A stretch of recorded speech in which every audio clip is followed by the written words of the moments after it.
Puji dan syukur kepada Allah Subhanahu wa taala biqauli alhamdulillahirabbil alamin.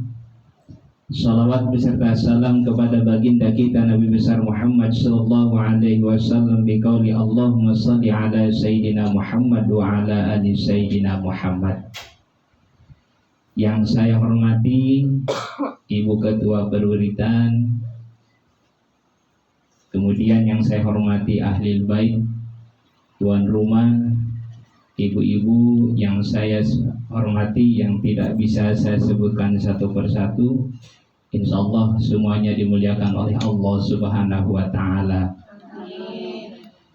Pada kesempatan kali ini saya tidak akan memperpanjang mukadimah karena kebetulan biasanya materinya tak cukup setengah jam, apalagi dikasih waktu tadi jam 3 baru beres. Jadi insya Allah saya langsung ke intinya.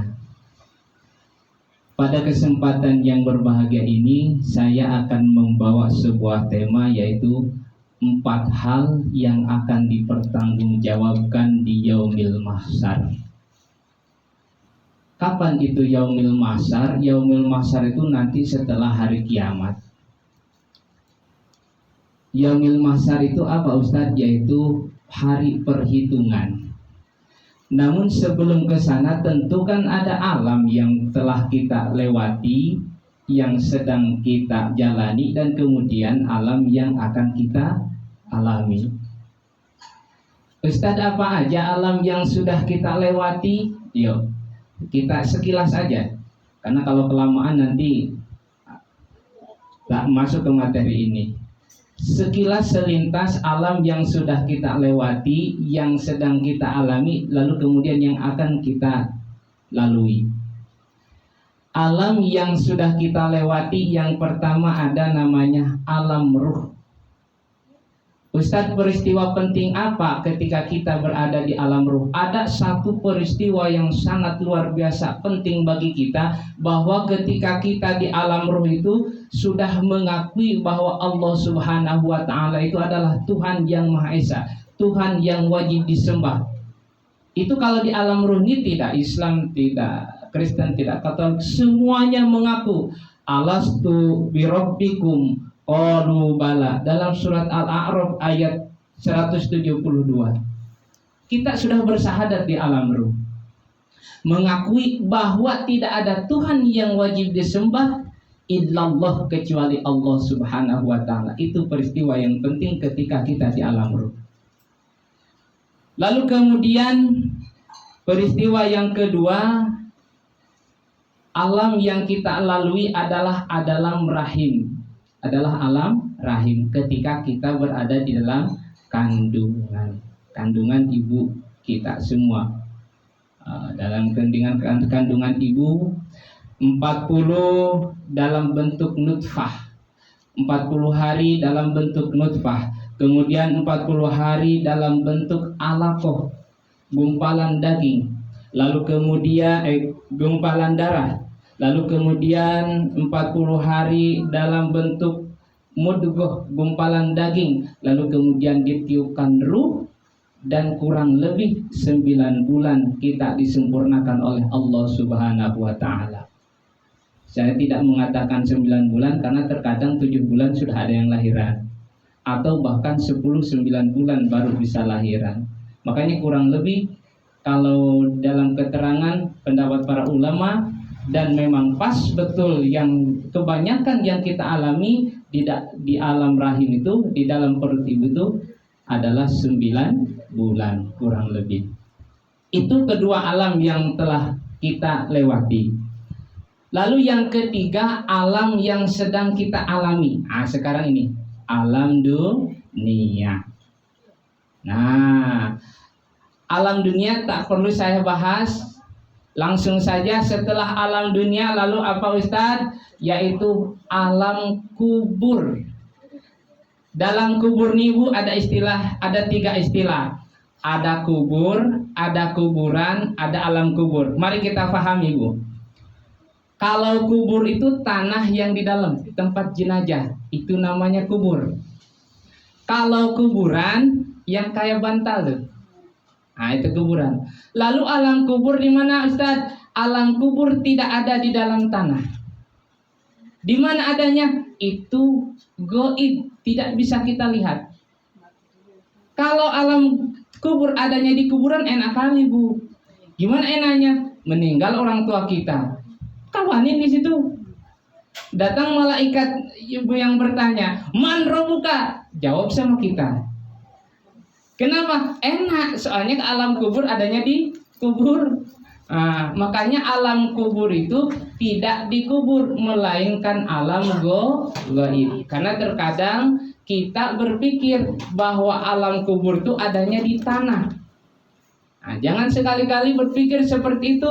Alam kubur adanya tidak kita ketahui, tetapi bisa kita yakini dengan nur iman, dengan keimanan. Ibu-ibu yang dirahmati Allah Subhanahu wa ta'ala. Lalu kemudian setelah alam kubur, alam barzah apa, Ustadz, yang akan kita alami? Yaitu alam akhirat. Kapan mulai alam akhirat? Mulai alam akhirat ketika malaikat apa, Bu, yang meniup sangkakala itu? Itu malaikat Israfil. Ketika malaikat Israfil meniup sangkakala, maka terjadilah hari kiamat. Namanya kiamat kubro, kiamat besar. Karena kiamat ada dua. Satu kiamat kubro, kedua kiamat sugro. Kalau kiamat sugro sering kita melihat orang meninggal, itu kiamat sugro. Kalau kiamat kubro, ketika sangkakala nanti ditiup oleh malaikat Israfil, ditiup di atas perintah Allah Subhanahu wa ta'ala, maka semua rata. Lalu kemudian setelah nanti terjadi hari kiamat, nanti ada hari kebangkitan. Manusia semuanya dibangkitkan oleh Allah Subhanahu wa ta'ala, mulai dari Nabi Adam sampai umat terakhir. Ini di sini peristiwa yang dahsyat, mengerikan, Bu. Manusia di waktu itu tidak ada yang memakai baju, tidak ada yang memakai celana. Apa Ustaz gak malu? Jangankan memikirkan hal itu, memikirkan keadaan di waktu itu aja sudah luar biasa ketakutan. Karena di waktu itu matahari sejengkal dari kepala kita. Saking panasnya, ada yang terendam dengan keringatnya sampai mata kaki, ada yang terendam sampai lutut, ada yang terendam sampai bahu, ada yang terendam sampai tidak bernapas dengan keringatnya sendiri. Lalu Ustadz, pertanyaannya, adakah di waktu itu orang yang selamat? Ada. Yang mana Ustadz yang selamat? Orang yang baik ketika di alam dunia. Di saat genting seperti itu, maka disitulah kita memerlukan syafaat. Berbondong-bondong manusia, dari mulai umat Nabi Adam hingga umat Nabi Muhammad SAW, berbondong-bondong pertama mendatangi Nabi Adam. Wahai Nabiullah Adam, tolong kami beri syafaat. Tolong kami yang sedang memerlukan pertolongan ini, wahai Nabi Adam. Apa jawaban Nabi Adam? Wahai umat manusia, jangankan aku memberi syafaat, aku malu sama Allah Ta'ala. Karena dulu pernah melakukan kesalahan. Apa kesalahannya? Memakan buah khuldi ketika di surga. Tapi ingat, Bu, saya akan mengasih kunci nih. Ketika para rasul, para nabi melakukan kesalahan, jangan dipandang itu sebuah dosa, sebuah kesalahan. Karena sifat yang ada pada rasul itu tidak akan terpisah dari dirinya. Syidik, tablik, amanah, fatonah itu tidak akan terpisah dari badan, dari jiwa rasul, dari jiwa nabi. Lalu bagaimana menyikapinya? Sangat mudah. Ketika Nabi Adam memakan buah khuldi, lalu kemudian diturunkan ke alam dunia, apa yang terjadi? Kalau Nabi Adam tidak makan buah khuldi, apakah kita ada di alam dunia? Tidak. Itu pelajaran yang sangat luar biasa. Ketika Nabi Muhammad SAW, maaf umpamanya, melakukan kesalahan ketika sholat duhur, lalu kemudian bukannya 4 rakaat, hanya dilakukan 2 rakaat. Ada pelajaran untuk kita. Ketika imam salah, maka harus ditegur oleh makmum. Kalau ibu kan ditepuk, mengingatkan bahwa rakaat itu kurang, maka berdiri lagi. Itu pelajaran seandainya ada kesalahan ketika berada pada Rasul, itu bukan semata-mata kesalahan, Bu, tetapi ada pelajaran yang sangat luar biasa bagi kita sebagai umatnya. Ibu-ibu yang dirahmati Allah Subhanahu wa ta'ala, setelah hari kiamat, maka disitulah ada peristiwa Yaumil Mahsyar, Yaumul Mizan. Lalu setelah Yaumul Mahsyar, maka kita akan menyeberangi jembatan yang namanya jembatan Shiratal Mustaqim. Jembatan Shiratal Mustaqim nih, Bu, kata para ulama, bagaikan rambut kita dibelah 7. Bukan dipotong, tapi dibelah. Bagaimana coba? Rambut kita dibelah 7, sangat halus. Kalau kita jalan di situ sudah tentu tajam. Tetapi di situ ada manusia yang berjalan secepat kilat, ada yang merangkak, ada yang sampai nungging, ada yang baru menginjak lalu jatuh, masuklah ke dalam neraka. Itu tergantung dari amal perbuatan ketika di alam dunia. Kembali ke tema. Sebelum kita menyeberangi jembatan Shiratal Mustaqim, maka tadi saya sampaikan ada Yaumil Hisab, yaitu hari perhitungan. Di situ ada pertanyaan yang akan dipertanggungjawabkan oleh kita, ditanyakan oleh Allah Subhanahu wa ta'ala. Sebagaimana hadis yang diriwayatkan oleh Ibnu Hibban dan Imam At-Tirmidzi. La tazulu qadamun abdi yaumal qiyamah hatta yus'alu an arba'in. Kedua kaki seorang hamba tidak beranjak dari tempat hisabnya pada hari kiamat kecuali akan ditanya 4 pertanyaan. Lalu apa Ustadz yang dipertanyakan nanti? Yang pertama, an umurihi fima afnahu. Yang pertama yang akan ditanyakan nanti di Yaumil Hisab, umur kita. Umur kita itu akan ditanya oleh Allah Subhanahu wa ta'ala untuk dipakai beribadahkah atau untuk dipakai bermaksiat. Kalau model ini kan Masya Allah luar biasa, Bu. Di saat orang lain istirahat tidur, kita duduk di majelis taklim, mendengarkan ayat suci Al-Quran, bersholawat bareng-bareng, luar biasa. Mudah-mudahan besok ada pertemuan lalu kemudian saya menggali tentang keistimewaan sholawat. Luar biasa tuh, Bu. Dipakai untuk memecah belah sesama umat atau dipakai untuk bersilaturahmi. Ini salah satunya. Bersilaturahmi, berkumpul di dalam majelis taklim. Bahkan kata Rasulullah sallallahu alaihi wasallam, man ahabba ayubsatalahu fir rizqi wa ayunsa'alahu fi asarihi falyasir rahimah. Barang siapa orangnya yang ingin dilapangkan rezekinya, dimudahkan urusannya, falyasir rahimah, maka perdekatkanlah tali silaturahmi. Kalau kita ingin dimudahkan oleh Allah Subhanahu wa ta'ala, maka perdekatkanlah tali silaturahmi.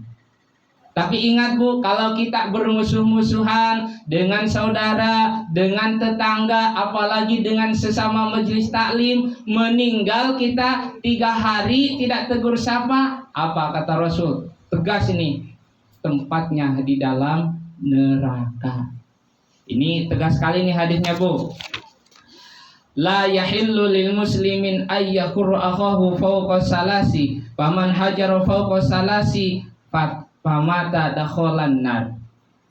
Tidak dihalalkan bagi kita untuk tidak bertegur sapa selama 3 hari.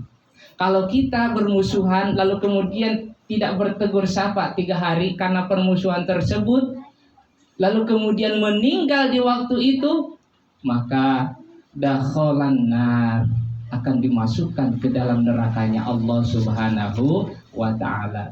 Na'udzubillah summa na'udzubillah. Lalu yang pertama yang akan dipertanggungjawabkan adalah umur kita. Yang kedua yang akan dipertanggungjawabkan di yaumil mahsyar, wa an jasadihi fima ablahu. Dipakai apa jasad kita? Dimanfaatkan apa jasad kita? Dipakai untuk beribadahkah atau dipakai untuk yang diharamkan oleh Allah Subhanahu wa ta'ala? Karena ingat Bu, ini saya berpesan, kalau kita melakukan yang diharamkan oleh Allah Subhanahu wa ta'ala, luar biasa siksa dari Allah Subhanahu wa ta'ala. Jangankan melakukan yang diharamkan, kita melihat saja yang diharamkan oleh Allah Subhanahu wa ta'ala, maka 6 kenikmatan yang akan dicabut dari diri kita. Ingat Bu, kita melihat yang diharamkan oleh Allah Subhanahu wa ta'ala, 6 kenikmatan yang akan dicabut dari diri kita. Apa aja Ustadz? Yang pertama, hijabun anillaha war rasul.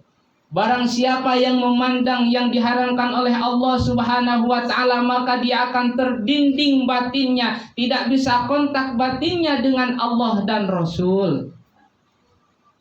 Jadi berarti kalau seperti itu, jangankan kita mendapatkan syafaat dari Rasul, jangankan jumpa dengan Rasul, mimpi pun akan jauh dengan Rasul Sallallahu alaihi wasallam. Mungkin ini juga jawaban kenapa diri ini tidak pernah kunjung mimpi dengan Rasulullah Sallallahu alaihi wasallam. Kenapa tidak pernah bermimpi dengan Rasulullah Sallallahu alaihi wasallam? Tak pernah berjumpa meskipun di dalam mimpi.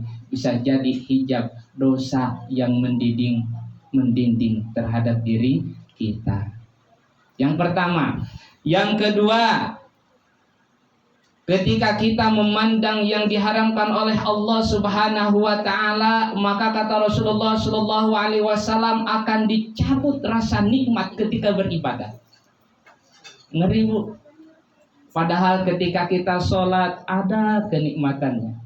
Ketika kita berpuasa ada kenikmatannya. Ketika kita bersedekah, Masya Allah, luar biasa kenikmatannya.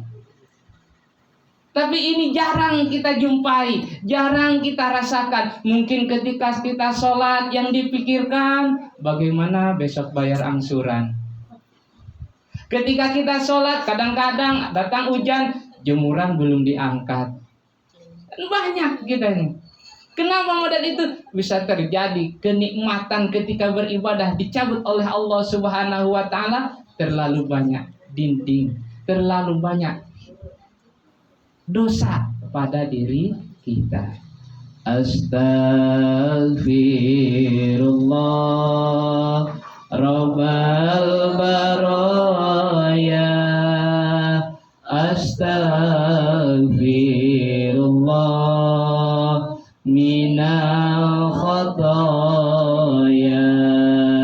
Ibu sama-sama. Astaghfirullah Rabbal baraya, astaghfirullah minal khataya.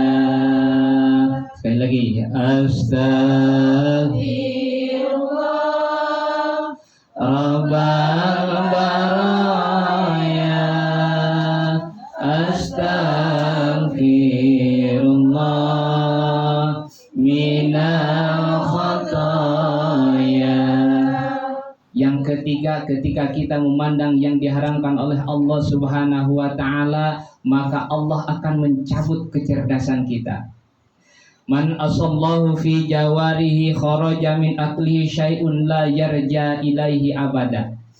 Man barang siapa orangnya asallahu fi jawarihi, yang bermaksiat dengan anggota tubuhnya. Maksiat dengan anggota tubuhnya mana? Melihat yang diharamkan oleh Allah Subhanahu wa taala. Kharaja min aqlihi syai'un, maka akan keluar dari akalnya sesuatu. Apa maksudnya? Kecerdasan kita akan dicabut oleh Allah Subhanahu wa taala. Kita memandang yang diharamkan oleh Allah Subhanahu wa taala, efeknya kecerdasan kita akan dicabut oleh Allah Subhanahu wa taala. La yarja ilaihi abada, dan kecerdasan itu tidak akan dikembalikan selama-lamanya oleh Allah Subhanahu wa taala. Naudzubillah, summa naudzubillah. Kecerdasan kita akan dicabut oleh Allah Subhanahu wa taala dan tidak akan dikembalikan kecerdasan itu.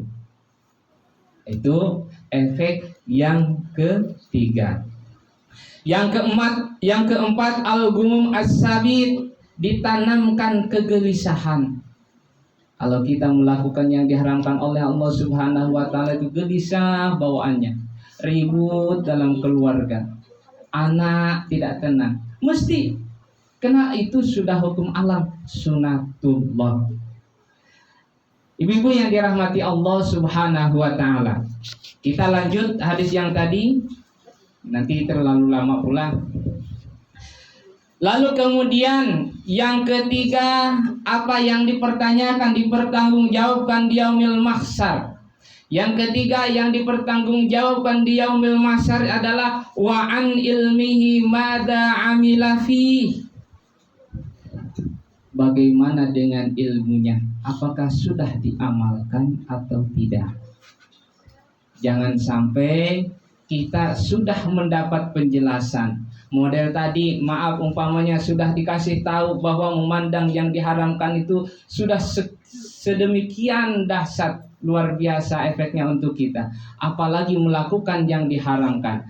Nah, kita tidak mengindahkan, tidak mengikuti penjelasan tadi, maka nanti di yaumil mahsyar dipertanyakan oleh Allah Subhanahu wa taala, ilmumu yang engkau terima wahai manusia diamalkan atau tidak? Insyaallah ibu-ibu di sini termasuk ibu-ibu yang solehah. Amin ya Allah ya rabbal alamin. Ibu-ibu yang dirahmati Allah Subhanahu wa taala. Lalu yang terakhir, wa an malihi ma aina aktasabahu wa fi ma afnahu. Yang terakhir yang dipertanyakan adalah tentang harta kita. Dari mana kita dapat dan untuk apa kita pergunakan. Ingat Bu, jangankan mobil kita, Honda kita, rumah kita, perhiasan kita, satu kapak aja. Pernah ibu mendengar cerita kapak Bu? Satu kapak aja dikubur itu 40 hari tak selesai. Satu kapak aja. Itu dalam sebuah cerita Alkisah Bu. Ceritanya ada saudagar kaya, dia lagi sakit berat. Berwasiatlah kepada anaknya. Ini cerita kapak Bu, yang dipertanggungjawabkan tentang harta kita nih. Ketika sakit berat, orang kaya tersebut itu berwasiat kepada anaknya, wahai anakku, separuh hartaku akan aku wakafkan bagi orang yang menemani saya ketika dikubur. Digali kan? Dikubur. Ada yang nemani di situ selama 40 hari, maka separuh hartaku kasihkan sama dia. Buatlah sayembara anaknya itu. Dibuat pengumuman. Semuanya tak ada yang sanggup. Rupanya datang satu orang hamba yang sangat miskin sekali. Dia tidak punya apa-apa, punyanya hanya satu kapak saja. Datanglah seorang miskin itu, perjanjian dengan ahli bait, dengan keluarganya, dengan ahli waris. Kamu sanggup 40 hari nemeni ayahku dikubur? Siap. Apa harta yang kau miliki sekarang? Tak ada, kecuali ini kapak satu. Maka kapak ini akan aku bawa ke kubur. Kenapa dibawa? Karena harta tinggal satu-satunya. Kalau saya hilang ini kapak, besok tidak bisa ngambil kayu bakar, maka besok tidak makan saya. Maka ini bawalah, maka ini akan dibawa ke kubur. Selesai Pokoknya entah bagaimana ceritanya dia ada di dalam kubur tersebut. Jangan membayangkan bagaimana caranya lah. Pada intinya masuklah orang tersebut bersampingan dengan orang yang kaya. Malam pertama, hari pertama masuk ke situ, keluarga ninggalin semua, istri ninggalin semua, anak pun pergi ke rumah masing-masing, yang tinggal orang miskin tersebut. 7 langkah, maka datanglah malaikat yang bertanya. Kaget malaikat. Kok ada 2? Satu yang hidup, satu yang mati. Daripada sulit-sulit nanya yang mati, aku nanya yang hidup dulu. Maka ditanya yang hidup, wahai fulan. Iya malaikat. Kenapa malaikat kau nanya aku? Karena engkau ada di situ. Dan lebih mudah menanya yang hidup daripada yang mati. Tanyalah, wahai fulan, kenapa engkau di sini? Diceritakanlah model tadi. Kami kalau sanggup nemeni di sini selama 40 hari, maka saya akan mendapatkan separuh harta daripada orang yang meninggal ini. Oh begitu. Lalu apa yang dibawa itu? Kapak Tuhan. Kapak malaikat. Kenapa dibawa? Karena ini satu-satu harta saya. Satu-satunya harta saya.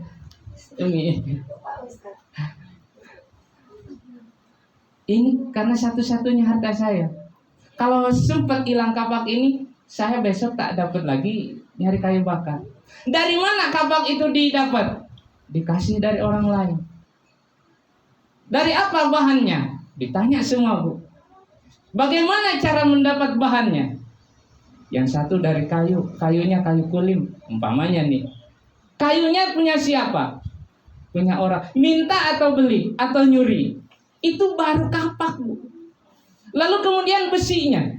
Besinya dari bahan apa? Dari bahan besi. Dari mana besinya? Nyuri dari pabrik? Oh tidak. Saya didapatkan dari yang halal. Lalu kemudian untuk apa kamu pergunakan ini kapak? Untuk mencari kayu bakar. Untuk apa nanti hasilnya? Untuk menafkahi istri saya. Hampir 40 hari ditanya soal satu kapak saja, Bu. Sehingga yang nunggu itu tak sanggup. Tinggal 1 hari ke 40 hari kabur dia. Kenapa? Aku tak sanggup. Jangankan separuh harta yang tadi, 1 kapak aja 39 hari ditanyanya. Bagaimana harta nanti yang aku dapatkan dari separuh harta orang kaya ini? Jadi kalau model itu, mobil kita, rumah kita, semennya dari mana? Tokonya toko apa? Belum lagi batanya, belum lagi kayunya, belum lagi keramiknya. Ini masalah rumah nih. Belum lagi isi rumahnya. Begitu luar biasa, Bu. Kalau harta ini, maka ada hadis, Bu, mengatakan perbedaan pertanyaan di yaumil mahsyar orang kaya dengan orang miskin itu sangat jauh. Orang miskin tidak lama ditanyanya, begitu ditanya selesai langsung lolos. Tapi orang kaya 1 kapak aja bagaimana tadi ceritanya? 39 hari sampai dia kabur tidak sanggup untuk menerima yang separuh harta orang kaya tersebut. Ibu-ibu yang dirahmati Allah Subhanahu wa taala, tetapi mudah-mudahan harta kita yang kita miliki, harta kita yang sudah kita sedekahkan, mudah-mudahan termasuk harta yang berkah dari Allah Subhanahu wa taala. Amin ya Allah ya rabbal alamin. Lalu terakhir, pas setengah jam, 2 menit lagi, saya target nih. Ustadz, bagaimana dengan harta kita? Bagaimana golongannya? Harta itu, Bu, digolongkan dalam 3 golongan. Yang 2 celaka, yang 1 selamat. Ingat, Bu, yang 2 celaka, yang 1 selamat. Mana yang celaka? Pertama, harta yang didapat dari yang haram kemudian diterapkan atau digunakan untuk yang haram juga. Ustadz, bagaimana sekarang seperti ini? Golongan yang kedua yang celaka, barang yang halal tapi digunakan untuk yang haram. Itu termasuk celaka juga. Kalau saya umpamakan Ibu, maaf betul, bukan jorok ya. Sama dengan kita berwudu dengan air pipis. Kira-kira sholatnya sah atau tidak? Tidak. Begitu juga dengan harta kita, didapat dengan yang halal, lalu kemudian disedekahkan, bukan disedekahkan, digunakan untuk yang haram, maka tidak ada gunanya. Mana digunakan untuk yang haram itu? Umpamanya dibuat untuk beli hal-hal yang diharamkan oleh Allah Subhanahu wa taala, salah satunya narkoba, atau justru disumbangkan kepada yang tidak diizinkan oleh Allah Subhanahu wa taala. Banyak yang tidak diizinkan, yang tidak diridhoi oleh Allah Subhanahu wa taala. Lalu kemudian yang terakhir dalam hal harta yang selamat adalah didapatkan dari yang halal, kemudian digunakan untuk yang halal juga. Didapatkan dari keringat suami ibu-ibu nih, kerja di dalam di RPP luar biasa. Doakan Bu. Keringat suami itu keringat jihad Bu. Kenapa jihad? Ketika suami melangkah, ingatkan Bu. Ketika keluar dari rumah, ucapkan bismillah, la haula wala quwata illa billahil alil adzim. Meninggal ketika kerja, jihad.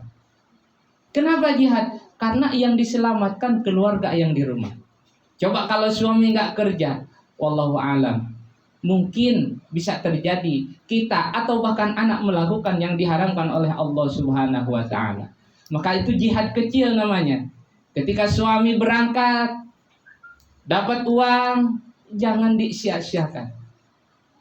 Pakai untuk kebutuhan keluarga. Itu udah termasuk apa tadi?